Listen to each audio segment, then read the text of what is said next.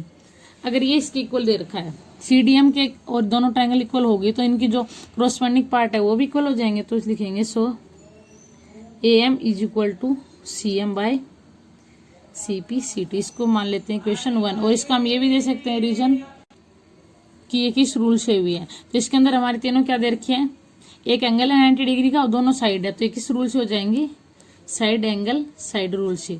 और AM और CM हमने इक्वल प्रूव कर दिया CPCT से। अब जो हमारी लाइन देखो, यहाँ पे जो ये लाइन दे रखी है AM और MB पूरी लाइन है, हमें क्या करना है AB को हम क्या लिख सकते हैं, AB को हम लिख सकते हैं AM प्लस MB लिख सकते हैं ना। सो यहाँ पे लिखेंगे हम इसको AM plus MB equal to क्या हो जाएगा हमारा AB। और AM और CM हमने अभी प्रूव किया है, AM और CM हमने अभी प्रूव किया है। और AM क्या हमारा MB के इक्वल है ना, क्योंकि M इसका मिड पॉइंट है, तो इसके ये भी दोनों इक्वल हो जाएंगे। सो AM की जगह हम क्या लिख सकते हैं, AM प्लस AM, MB की जगह लिख सकते हैं इक्वल टू AB। क्यों MB की जगह मैंने AM क्यों लिखा है, ये MB है और ये AM, तो M इसका मिड पॉइंट है, तो दोनों पार्ट क्या है, इक्वल है। तो लिखेंगे यहाँ पे रीजन दे देंगे क्योंकि AM is equal to MB equal है, या फिर ऐसे भी लिख सकते हैं M is the mid point of AB, कोई भी लिख सकते हैं हम। यहाँ पे दोनों AM हो गए तो ट्वाइस ऑफ AM हो गए इक्वल टू AB। तो हमारा AM क्या आएगा, हाफ ऑफ AB। और अभी हमने प्रूव किया था इसके अकॉर्डिंग कि AM और CM हमारा इक्वल है, तो AM इक्वल टू CM भी लिख सकते हैं। तो क्या लिख सकते हैं हम, ये इक्वेशन हम इसको लेट कर लेते हैं 2 from 1 and 2 AM equal to half of AB है और AM CM इक्वल है, तो दोनों को लिख सकते हैं हम। यहाँ पे लिखेंगे AM equal to CM equal to half of AB prove. और ये हमें प्रूव करना था कि AM और CM किसके इक्वल है, हाफ ऑफ AB। सो ये था हमारा last question of chapter 8। I hope you understand well. If you have any doubt please ask in comment section.